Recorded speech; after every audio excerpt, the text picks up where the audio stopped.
संबंधित कोई मांग नहीं है। ठीक है, अब तो वो लोग हैं जो चाहते हैं कि भाई हम राजनीति करें, या एमएलए बनना है उनको, या दबंगई से भ्रष्टाचार को रोकना चाहते हैं। तो जो सरपंच संघ की यदि कोई मांग भी है, जैसे कोई भारत सरकार से संबंधित है, तो हमने भारत सरकार को चिट्ठी लिखने के लिए उनसे आश्वासन दे दिया है। यहाँ पर फाइनेंस से संबंधित है तो फाइनेंस डिपार्टमेंट को यहाँ लिख दिया है। हमारे लेवल पे कोई पेंडिंग नहीं है, और कोई छोटी मोटी बात होगी तो उसका निराकरण करेंगे। पहले भी हमने जनता दल योजना थी, वो उन्होंने मांग रखी थी सरपंचों ने कि भाई इसका पैसा हम वहन नहीं कर सकते, तो मुख्यमंत्री जी से कह के बजट में हमने स्पीच में घोषणा भी करवा दी कि पीएचडी डिपार्टमेंट को इसको ट्रांसफ़र किया जाए। इसी तरह कोविड सहायक का जो पैसा था कि भाई हमारे राज्य वित्त आयोग से और इससे पैसा जाता है, तो इसको भी उधर दूसरी जगह अलग करवा दिया मुख्यमंत्री ने। तो बहुत सारी मांगें हमने पहले भी मानी हैं, और 4-5 मांगें जो विशेष रूप से उनकी थी, सोशल ऑडिट वाली जो थी कि भाई नहीं कराएंगे, तो वो भी हमने बड़ी मांग मान ली है। इनका कुछ और भी छोटे मोटे काम थे, ओटीपी वगैरह के, वो सब हम काम कर रहे हैं। राखी के दिन आपसे भाईचारा बनाते हुए आपके अध्यक्ष साहब का भी एक संदेश आप तक पहुंचाना चाहते हैं कि वो राखी के दिन अपने सरपंच भाई बहनों से क्या कहना चाहते हैं। मैं राखी के ऊपर सभी प्रदेश के सरपंच साथियों को रक्षाबंधन की बहुत बहुत बधाई और शुभकामनाएं देना चाहता हूं। और साथियों, मैं कहना चाहता हूं कि रमेश मीणा जी से अपनी कोई पर्सनल दुश्मनी नहीं है, और मंत्री जी से भी कहना चाहता हूं कि हमारी आपसे कोई पर्सनल दुश्मनी नहीं है। हम हमारे अधिकारों के लिए लड़ रहे हैं, और हम हमारे मान सम्मान और सरपंचों के मान सम्मान के लिए लड़ रहे हैं।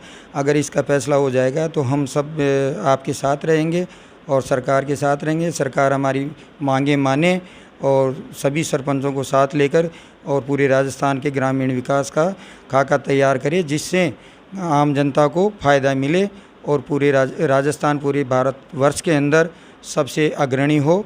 यही शुभकामनाएं मैं देना चाहता हूँ।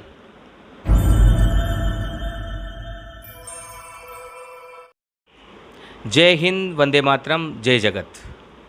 आज हम सरपंच संघ के प्रदेश सरपंच संघ के प्रदेश अध्यक्ष बंशीधर गढ़वाल जी के पास बैठे हैं।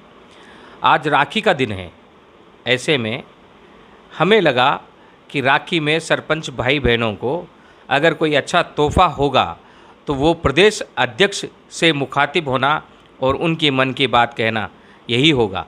तो आज हम गढ़वाल साहब के, बंशीधर गढ़वाल साहब के गांव आए हुए हैं। इस गांव का नाम क्या है बंशीधर जी? रामचंद्रपुरा है। रामचंद्रपुरा जयपुर ज़िले का एक गांव है। बड़ा सुंदर गांव है। जितना सुंदर गांव है उससे भी सुंदर इनका घर है, और हम इनके घर पर बैठे हैं। और आज आपकी बात, आपके सवाल जो आपके मन में उभर रहे हैं, वो आपके अपने अध्यक्ष और आपके अपने सफल संगठन प्रदेश सरपंच संघ के प्रदेश अध्यक्ष से पूछने उनके पास आए हैं। हमारा पहला सवाल, आप लंबे समय से आंदोलनरत रहे हैं, 36 सूत्री मांग आपकी रही है, और 3 दिन आपने महापड़ाव भी जयपुर में किया, और अब लोग इंतज़ार कर रहे हैं कि अभी वर्तमान में क्या चल रहा है। सरपंच संघ का महापड़ाव हमने 25 तारीख को जयपुर में मीटिंग करके फैसला लिया था कि जयपुर के अंदर पूरे सरपंचों का महापड़ाव होगा, और उसके अंदर जो हमारा 36 सूत्री मांग पत्र बनाया गया है उसके ऊपर सरकार से फैसला करवा के हम जाएंगे। महापड़ाव चालू रहा, और 5 तारीख को हम पूरे राजस्थान के सरपंच साथी इकट्ठे हुए, और बहुत शांतिपूर्वक वातावरण में हमारा महापड़ाव चला, जिससे सरकार ने मुख्यमंत्री जी से वार्ता करने का हमारा जो घोषणा पत्र था उसमें यह तय हुआ था कि हम मुख्यमंत्री जी से ही बात करेंगे। मंत्री महोदय से हमने पहले हमारा मार्च के अंदर संघर्ष चला था, और उसके अंदर उनके साथ में वार्ता हुई थी मुख्यमंत्री जी से नहीं होकर मंत्री महोदय से हुई थी, और मंत्री महोदय ने हमारी मांगों के ऊपर 15 दिन के अंदर सभी मांगों के ऑर्डर निकलाने की बात उन्होंने कही थी। लेकिन 3-4 महीने गुजर जाने के बाद भी हमारी जो मुख्य मांग टेंडर वाली थी उसके ऊपर कोई फैसला मंत्री महोदय ने नहीं करवाया। उसको लेकर सभी सरपंच साथी सवाल करने लगे कि अध्यक्ष महोदय आप ने जो 15 दिन का टाइम मंत्री महोदय से लिया था वो अभी तक नहीं हुआ है, तो अपने को दोबारा से संघर्ष करना चाहिए।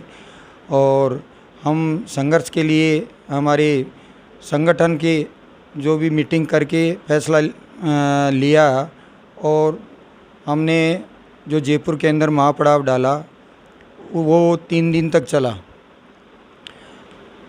पहले रोज़ मुख्यमंत्री महोदय ने गोविंद सिंह डोटासरा जी जो प्रदेश कांग्रेस के अध्यक्ष हैं उनको सरपंच संघ के साथ में वार्ता के लिए नॉमिनेट किया, और उनकी तरफ से फ़ोन आया कि मुख्यमंत्री जी ने मेरे को बोला है कि आप सरपंचों के साथ वार्ता करिए, इनकी समस्याओं का समाधान सुन के और समाधान करें। हम उनके घर पर हमारा प्रतिनिधि मंडल गया और उन्होंने कहा कि जो समस्याएं आपकी अधिकारी स्तर पर समाप्त हो सकती है और उनका समाधान हो सकता है, उनके लिए आप कल सचिवालय में छुट्टी है, लेकिन मैं अधिकारियों को बिठा देता हूं और आप मीटिंग करके और उन समस्याओं के ऑर्डर आप निकलवा लीजिए। हमने 6 तारीख को सचिवालय में अधिकारियों के साथ मीटिंग की, एक एक समस्या और हमारी जो ज्ञापन में मांगे थी उनके ऊपर डिस्कस हुआ और ज़्यादातर मांगों पर सहमति बन गई, लेकिन आदेश जारी नहीं हो पाए। फिर उसके बाद हमारा तीसरे रोज़ भी धरना चालू रहा। हमारे पास सरकार की परमिशन नहीं थी, हमने प्राइवेट जगह पर हमारी मीटिंग चालू रखी और हमने हमारी मांगों को लेकर जारी रखा कि जब तक हमारे को आदेश नहीं मिल जाते हैं तब तक हम यहाँ रुके रहेंगे। फिर सरकार ने वो रविवार का दिन था और रविवार के दिन अपर्णा अरोड़ा जी का फ़ोन आया और उन्होंने कहा कि अध्यक्ष जी आप इसको सरपंच लोगों को आप भेज दीजिए और मैं आपके आदेश निकाल देती हूँ। मैंने कहा सरपंच नहीं जाएंगे और सरपंच यहीं डटे रहेंगे, आपको आदेश निकालने हैं तो आप निकालिए, हम यहाँ पर बैठे रहेंगे। हमारा सरकार से प्रशासन से टकराव भी हुआ, हम सड़क पर बैठे और सरपंच साथी हमारे सब साथ रहे और सरकार ने शाम को हमारे जो मुख्य आदेश थे उनके आदेशों की कॉपी हमारे पास भिजवाई और फिर हमने सामूहिक निर्णय लिया कि हमारी मांगों का जो आदेश निकलने वाले थे, जो नरेगा को लेकर, जांचों को लेकर और ये एनजीओ को लेकर हमारी जो मुख्य मांगें थी उनके आदेश सरकार ने भिजवाए हैं। उससे सरपंच काफ़ी हद तक संतुष्ट रहे और सबने महापड़ाव स्थगित करने का फैसला लिया, न कि ख़त्म करने का। और हमारा महापड़ाव और हमारा आंदोलन चालू है। आंदोलन के तहत सभी ग्राम पंचायतों में कार्य बहिष्कार चालू है। इसके तहत बीच में 15 अगस्त स्वतंत्रता दिवस आ रहा है, उसको हमने हर्षोल्लास से मनाने का फ़ैसला लिया है। आगे गोविंद सिंह डोटासरा जी ने उसी दिन हमारे को कहा कि आपकी जो मांगें वहाँ पर नहीं होती है और जो मुख्यमंत्री जी के स्तर की मांगें हैं उसके लिए मैं आपकी मीटिंग कराऊंगा। मुख्यमंत्री जी जयपुर में नहीं हैं और उनको आने के बाद 1-2 दिन के अंदर मीटिंग करा के और आपकी जो समस्या है उसका समाधान मैं कराऊंगा और आप मेरे पे विश्वास कीजिए। डोटासरा जी का वादा सरपंच संघ के साथ रहा और सरपंच संघ और डोटासरा जी के प्रतिनिधियों के बीच में, सरकारी अधिकारियों के प्रतिनिधियों के बीच में लगातार मीटिंगें हुई और बहुत कुछ रिलीफ मिला, बहुत सारे मुद्दों पर रिलीफ प्राप्त हुआ। लेकिन इस बीच एक घटनाक्रम इस पूरे सिनेरियो को थोड़ा सा मोल्ड कर गया, मोड़ गया। वो ये, आपके कुछ पदाधिकारी जब आपकी मुख्यमंत्री से बात चल रही है और प्रदेश अध्यक्ष उसमें गोविंद सिंह डोटासरा मध्यस्थ की भूमिका निभा रहे हैं, तो आपके कुछ अधिकारी आपके पंचायत राज मंत्री रमेश मीणा के पास जाते हैं और उनसे वार्तालाप करते हैं और इस वार्तालाप का कहीं ना कहीं कुछ ना कुछ मिसअंडरस्टैंडिंग यानी गलतफहमी के हिसाब से कुछ मैसेज सरपंच संघ में और सरपंच के जो जितने भी प्रतिनिधि सरपंच हैं आपके, उनके बीच में जाता है। और ये एक कन्फ्यूज़न बना हुआ है अभी भी कि जब एक तरफ आपकी मीटिंग गोविंद सिंह डोटासरा जी के मध्यस्थता में मुख्यमंत्री से हो रही है, तो ऐसे में बीच में ये पंचायत राज मंत्री से आपके लोगों की मीटिंग की क्या ज़रूरत थी और उसका क्या निर्णय रहा और उसका असर अब आने वाले समय में क्या होने वाला है? जो हमारे सरपंच साथी मंत्री महोदय से मिले, वो सरपंच संघ का और कार्यकारिणी का कोई निर्णय नहीं था। वो अपने पर्सनल काम से गए हैं या उसकी वजह वो ही बता पाएंगे। हम उनसे कारण बताओ नोटिस देकर हम उनसे जानना चाहेंगे कि आप लोग किस वजह से मंत्री जी के पास गए हो।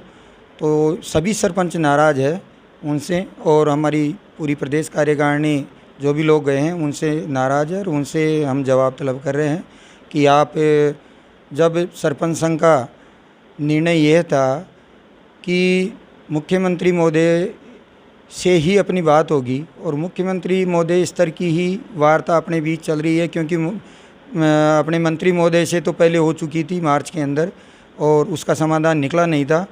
तो अपने को अपनी मांगों का समाधान निकलवाना है तो अपने को मुख्यमंत्री जी के स्तर पे ही वार्ता करनी है, और वो हमारी चालू है। डोटासरा जी अब हमारे को टाइम दिलवाएंगे, हमारी बात हुई है और वो जल्दी ही मुख्यमंत्री जी से वार्ता करवाएंगे। और जो हमारे साथी गए हैं वो उनका क्लैरिफिकेशन वो खुद ही दे पाएंगे। हमारे से उनकी कोई वार्ता नहीं हुई है और हमने उनको जाने के लिए कोई बाध्य नहीं किया, न हमारे को वो बता के गए हैं। तो इसके लिए तो मैं सभी से कहना चाहूँगा कि जो पदाधिकारी थे उनको मैं कहना चाहूँगा कि आपको कार्यकारिणी से बिना चर्चा किए मंत्री महोदय से नहीं मिलना चाहिए था, और अगर आपको मिलना था तो आप कार्यकारिणी से अध्यक्ष और जो भी पदाधिकारी हैं उनसे चर्चा करके फिर आगे बढ़ना चाहिए था। लेकिन अपना साफ स्टैंड था कि अपने को मुख्यमंत्री महोदय से ही मिलना है, तो फिर मंत्री महोदय से किस वजह से मिले आप और किस कारण आप गए और वहाँ पर क्या चर्चा की, ये हमें अभी तक उन्होंने बताया नहीं है। और हम उनसे बात करेंगे और वो उनका जो भी सफाई वो देना चाहेंगे वो उनसे हम लेंगे, और आगे की कार्रवाई ऐसे जो भी कोई सरपंच संघ में अनुशासन भंग करेगा और अनुशासन में नहीं रहेगा उनके खिलाफ़ कार्रवाई की जाएगी। नोटिस दिया जाएगा, नोटिस का क्या जवाब आता है क्या नहीं आता है वो हम आगे एपिसोड में बताते रहेंगे। अभी आपको एक क्लिप हम पंचायत राज मंत्री रमेश मीणा का दिखा रहे हैं, इसे आप देखें और इससे संबंधित कुछ प्रश्न हम अध्यक्ष महोदय से पूछेंगे। तो संबंधित कोई मांग नहीं है, ठीक है। अब तो वो लोग हैं जो चाहते हैं कि भाई हम राजनीति करें या एमएलए बनना है उनको, या दबंगई से भ्रष्टाचार को रोकना चाहते हैं। तो जो सरपंच संघ की यदि कोई मांग भी है, जैसे कोई भारत सरकार से संबंधित है तो हमने भारत सरकार को चिट्ठी लिखने के लिए उनसे आश्वासन दे दिया है। यहाँ पर फाइनेंस से संबंधित है तो फाइनेंस डिपार्टमेंट को यहाँ लिख दिया है। हमारे लेवल पे कोई पेंडिंग नहीं है, और कोई छोटी मोटी बात होगी तो उसका निराकरण करेंगे। पहले भी हमने जनता दल योजना थी, वो उन्होंने मांग रखी थी सरपंचों ने कि भाई इसका पैसा हम बहन नहीं कर सकते, तो मुख्यमंत्री से कह के बजट में हमने स्पीच में घोषणा भी करवा दी कि पीएचडी डिपार्टमेंट को इसको ट्रांसफ़र किया जाए। इसी तरह कोविड सहायक का जो पैसा था कि भाई हमारे राज्य वित्त आयोग से और इससे पैसा जाता है तो इसको भी उधर दूसरी जगह अलग करवा दिया मुख्यमंत्री ने। तो बहुत सारी मांगें हमने पहले भी मानी हैं, और 4-5 मांगें जो विशेष रूप से उनकी थी, सोशल ऑडिट वाली जो थी कि भाई नहीं कराएंगे, तो वो भी हमने बड़ी मांग मान ली है। इनका कुछ और भी छोटे मोटे काम थे ओटीपी वगैरह के, वो सब हम काम कर रहे हैं वाले।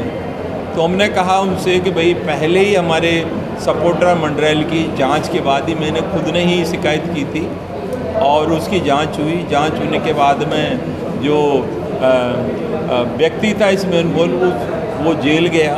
उसके बाद में वहाँ का विकास अधिकारी, वहाँ का सहायक अभियंता, लेखा अधिकारी सस्पेंड हुए, और सपोर्टरा में 16 सीसी की नोटिस मिला कि कुछ अधिकारी कॉमन थे तो वो उसी में इन्वॉल्व थे। उसके बाद पेमेंट हुआ, लेकिन लोग बेवजह उंगलियाँ उठाते हैं कि ऐसा काम कर दें कि भाई जांच में उलझ जाए, उनके आदमियों का पेमेंट रुक जाए। तो ये कुछ राजनीति ऐसी करते हैं कि उनके लोग फिर उनको परेशान करें। तो हमारे पास एक मैटर आया 2018 का, जब तत्कालीन मंत्री जो भी थे जिनकी मैं चर्चा कर रहा हूँ, तो उनके समय वहाँ के तत्कालीन मुख्य कार्यकारी अधिकारी रामनिवास जाट थे। उन्होंने एक पत्र विभाग को लिखा था कि अनियमितताएं हो रही हैं, दबंगई हो रही हैं, भ्रष्टाचार हो रहा है, पर उन्होंने कोई कार्रवाई नहीं की। तो मिली जुली सरकार थी, भ्रष्टाचार हो रहा था, तो भ्रष्टाचार को वो लोग दबा रहे हैं, हम भ्रष्टाचार को दबा नहीं रहे। जो भ्रष्टाचार हो रहा है उस पर अंकुश लगाना चाहते हैं, और हमारा जो संकल्प है, हमारी प्राथमिकता है, मुख्यमंत्री के दिशा निर्देश हैं कि हम जीरो टॉलरेंस पर काम करेंगे और उस गरीब व्यक्ति तक हमारे विकास की योजना पहुंचनी चाहिए जो झोंपड़ी में रहता है, अंतिम छोर पर रहता है। क्योंकि गांवों का विकास, गांवों की सरकार मजबूत होनी चाहिए, सुदृढ़ होनी चाहिए, गुणवत्ता वाले काम होने चाहिए। तो ये हमारी प्राथमिकता है, उसके आधार पर हम विकास के कार्य कर रहे हैं। जी हाँ अध्यक्ष महोदय, पंचायत राज मंत्री रमेश मीणा ये कह रहे हैं कि 2018 की कोई पेंडिंग जांच थे भ्रष्टाचार के, और उस समय तत्कालीन मंत्री राजेंद्र राठौड़ जो बीजेपी के हैं वे थे, और उन पर आरोप लगाया जा रहा है कि उन्होंने भ्रष्टाचार किया है, उनके समय में भ्रष्टाचार हुआ है, और उसकी जांच की भी बात रमेश मीणा कह रहे हैं। ऐसे में रमेश मीणा के इस वक्तव्य को, जो पूर्व में भी इस प्रकार आए हैं और कई प्रकार की मीडिया ने इसको सीधे उठाकर 2018 से 2022 में रख दिया और आप लोगों को बदनाम करने की साजिश बताते हुए कहा गया, इस एक एपिसोड के बारे में आप क्या कहना चाहेंगे? जो 2018 का एपिसोड है वो मेरे संज्ञान में नहीं है, और मैं तो सरपंच संघ, जो सरपंच अभी प्रेजेंट में जो सरपंच है, उनके हकों की लड़ाई लड़ना मेरा काम है। और उनके खिलाफ़ अगर कोई भी सरकार खिलाफ़ काम करती है, सरपंचों को अगर परेशान करने का काम किया जाता है, तो मैं सरपंच संघ के साथ खड़ा हूँ और सरपंच मेरे साथ खड़े हैं, और हम पूरे राजस्थान के सरपंच एक हैं। किसी भी सरपंच को अगर कोई भी सरकार द्वारा मतलब बेवजह और बिना कारण के आरोप लगाकर और तरह तरह की जांचें बिठाकर परेशान किया जाएगा, तो हम उसके लिए संघर्ष करेंगे और किसी भी सरपंच भाई को परेशान नहीं होने देंगे। किसी भी सरपंच को परेशान नहीं होने देंगे, बेवजह किसी को भी तंग करने नहीं दिया जाएगा, चाहे वह मंत्री हो या चाहे कोई बड़ा अधिकारी हो। फिलहाल हम दोबारा उस बात पर आते हैं। एक चर्चा लंबी चल रही है, पंचायत राज मंत्री रमेश मीणा का इस्तीफ़ा। इसको लेकर हम पंचायत राज मंत्री रमेश मीणा का भी वक्तव्य की जांच कर चुके हैं, उनसे भी बात कर चुके हैं, और उनका कहना है कि मैंने कहीं भी सरपंचों के भ्रष्टाचार में लिप्त होने की बात नहीं कही है। अधिकारियों के भ्रष्टाचार में लिप्त होने की बात उन्होंने कही है, अधिकारियों के खिलाफ जांच करने की बात कही है। ऐसे में जब पंचायत राज मंत्री रमेश मीणा साफ कह रहे हैं कि मैंने सरपंच के खिलाफ कभी भ्रष्टाचार में लिप्त होने की बात नहीं कही है, तो आपका पंचायत राज मंत्री के इस्तीफे की बात करना कहां तक जायज़ है और इस मांग को आप कहां तक लेकर जाएंगे? क्या इस बारे में आपका कहना है? पंचायत राज मंत्री के इस्तीफे की जो बात है, वो हमारे जो भी सरपंच संघ की मीटिंग ये हुई है उसके अंदर खुल के चर्चा हुई है, और मंत्री महोदय ने 300 करोड़ के घोटाले की बात मीडिया के थ्रू हमारे पास आई, अखबारों में भी छपी, काफ़ी हुई। लेकिन ग्राम पंचायत का मुखिया सरपंच होता है, पंचायत राज का मुखिया खुद मंत्री महोदय हैं, रमेश मीणा जी हैं, और वो अपने खुद के विभाग के ऊपर ही ऐसा आरोप लगा रहे हैं, तो वो गलत है। और अगर वो अधिकारियों का नाम नहीं लेकर ये ग्राम पंचायतों का नाम भी लिया है या ग्राम पंचायतों के ऊपर आरोप लगाए हैं, तो ग्राम पंचायत का मुखिया सरपंच होता है, वो डायरेक्ट नहीं होकर इनडायरेक्ट में भी सरपंचों के मान सम्मान को हानि पहुंची है। और इसको मान सम्मान, जब तक राज्य सरकार द्वारा सरपंचों के मान सम्मान के बारे में उच्च स्तरीय वार्ता मुख्यमंत्री जी से वार्ता नहीं हो जाती है, तब तक हमारी ये मांग स्टैंड करेगी। और इसको सरपंच अभी तक इसके ऊपर हम अड़े हुए हैं, और हमने कभी भी निचले स्तर पर बात करने की अभी तक कोई नहीं किया है। डोटासरा जी ने भी जो बात की है मुख्यमंत्री जी के कहने से की है, और मुख्यमंत्री जी ने डोटासरा जी ने आश्वासन दिया है कि मैं मुख्यमंत्री जी से आपकी वार्ता कराऊंगा, और आपकी जो विकास की मांगें हैं और मंत्री जी की मांगें हैं जैसे RTPT एक्ट के अंदर हमारा जो टेंडर पे संबंधित प्रक्रिया है BSR दर पे हम चाहते हैं, तो उसको लेकर हमारा मुख्य मांग है, वो भी संशोधन एक्ट में संशोधन होगा, उसके बाद ये किया जाएगा। तो वो मुख्यमंत्री जी के द्वारा किया जाएगा। हमारे सरपंचों की मानदेय का मामला है तो वो भी मुख्यमंत्री जी करेंगे। और ऐसे ये जो नहर परियोजना जो आ रही है, 13 जिलों की जो लड़ाई चल रही है, उसके अंदर भी हम सरपंचों ने सभी 13 जिलों के अंदर पानी को लेकर जो समस्या है, डार्क जोन बन गया है पूरा राजस्थान, तो उसके लिए भी हम लड़ाई लड़ रहे हैं। और हम चाहते हैं कि ये जल्दी से जल्दी ये जो नहर परियोजना राज्य सरकार भी चाह रही है, केंद्र सरकार की भी घोषणा की हुई है, तो ये जल्दी से जल्दी लागू हो। वो एक बहुत बड़ा विषय है, नदी की पानी का समान बंटवारा और पानी का जल प्रबंधन की व्यवस्था में राजस्थान को आत्मनिर्भर बनाना, और उसमें सरपंच संघ बहुत महत्वपूर्ण कार्य कर रहे हैं। हमें पता है 13 जिले के सरपंच उसमें इन्वॉल्व हैं, वहाँ के पब्लिक इन्वॉल्व हैं, वहाँ के समाज सेवक इन्वॉल्व हैं, राजनेता इन्वॉल्व हैं। गैर राजनीतिक रूप से मुख्यमंत्री के नेतृत्व में यह किया जा रहा है। और अब वो जो समस्या है, अब वो प्रधानमंत्री के पाले में है, केंद्र सरकार को उसमें निर्णय लेना है। जो मुख्य सवाल है, जो दर्द है सरपंचों का, वो ये है कि हम कठपुतली बनकर रह गए हैं।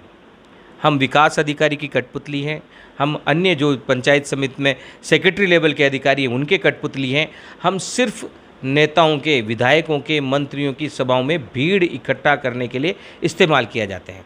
तो ये जो कठपुतलीपन से मुक्ति पाने के लिए, सरपंचों को अधिकार देने के लिए आपकी क्या योजना है? 36 सूत्री मांगों में कौन से ऐसे मांग हैं जो सरपंच को संपूर्ण अधिकार दिला रहे हैं, आर्थिक अधिकार दिला रहे हैं, या ये लड़ाई फिर दोबारा नए सिरे से आप लड़ेंगे? जो भी हमारी 36 मांगें हैं वो पूरे सरपंचों के अधिकारों की है। और जब ये मांगें हमारी पूरी हो जाएगी तो ग्रामीण जनता के लिए विकास करने के अंदर सरपंचों को बहुत सहारा मिलेगा और आम आदमी का काम होगा। अभी सरपंचों के हाथ बंधे हुए हैं और सरपंच कोई काम कर नहीं पा रहा है। सरपंचों को पूरे अधिकार मिलने चाहिए। जो भी योजना हो और जो भी पैसा आए उसको खर्च करने का और प्लान बनाने का अधिकार सरपंच को होना चाहिए। योजनाएं तो बनाई जाती है, वार्षिक योजना बनती है, ग्राम सभा में बनाई जाती है, लेकिन जो SFC का फंड आता है, राज्य सरकार वित्त आयोग का या केंद्र सरकार के वित्त आयोग का जो फंड आता है, उसके अंदर भी गाइडलाइन जारी कर दी जाती है कि 40% पैसा इसमें खर्च होगा, 60% इसमें होगा। जैसे सफाई को, पानी को लेकर ही 40% का FFC में प्रावधान किया जाता है। कई ज़िले ऐसे हैं जहाँ पर पानी के ऊपर पैसा खर्च करने की ज़रूरत नहीं है, और कई ज़िले ऐसे हैं जहाँ पर 100% भी अपन पानी में खर्च कर सकते हैं। तो ऐसी जो सुविधा ये यहाँ पर योजनाएं चल रही है और ऐसी योजनाएं थोपी जा रही है ग्राम पंचायतों पर, तो मैं चाहता हूँ कि ये सब अधिकार ग्राम पंचायतों को मिलने चाहिए और ग्राम पंचायतें ही तय करें कि पैसा कहाँ पर खर्च करें और जिससे आम जन को फ़ायदा मिले और ग्रामीण जनता का विकास हो। ग्राम पंचायतें स्वयं तय करें कि पैसा कहाँ खर्च करना है, कितना खर्च करना है, किस तरीके से करना है। इसे कहते हैं ग्राम स्वराज की अवधारणा। ग्राम स्वराज की अवधारणा के लिए महात्मा गांधी ने बहुत काम किया। गांधी टीवी भी उस क्षेत्र में काम कर रहा है, उस दिशा में काम कर रहा है। आज का ये जो एपिसोड है ये आपको अच्छा लगा होगा और हम राखी के दिन आपसे भाईचारा बनाते हुए आपके अध्यक्ष साहब का भी एक संदेश आप तक पहुंचाना चाहते हैं कि वो राखी के दिन अपने सरपंच भाई बहनों से क्या कहना चाहते हैं। मैं राखी के ऊपर सभी प्रदेश के सरपंच साथियों को रक्षाबंधन की बहुत बहुत बधाई और शुभकामनाएं देना चाहता हूं। और साथियों, मैं कहना चाहता हूं कि रमेश मीणा जी से अपनी कोई पर्सनल दुश्मनी नहीं है और मंत्री जी से भी कहना चाहता हूं कि हमारी आपसे कोई पर्सनल दुश्मनी नहीं है। हम हमारे अधिकारों के लिए लड़ रहे हैं और हम हमारे मान सम्मान और सरपंचों के मान सम्मान के लिए लड़ रहे हैं। अगर इसका फैसला हो जाएगा तो हम सब आपके साथ रहेंगे और सरकार के साथ रहेंगे। सरकार हमारी मांगे माने और सभी सरपंचों को साथ लेकर और पूरे राजस्थान के ग्रामीण विकास का खाका तैयार करे, जिससे आम जनता को फ़ायदा मिले और पूरे राजस्थान, पूरे भारतवर्ष के अंदर सबसे अग्रणी हो यही शुभकामनाएं मैं देना चाहता हूँ।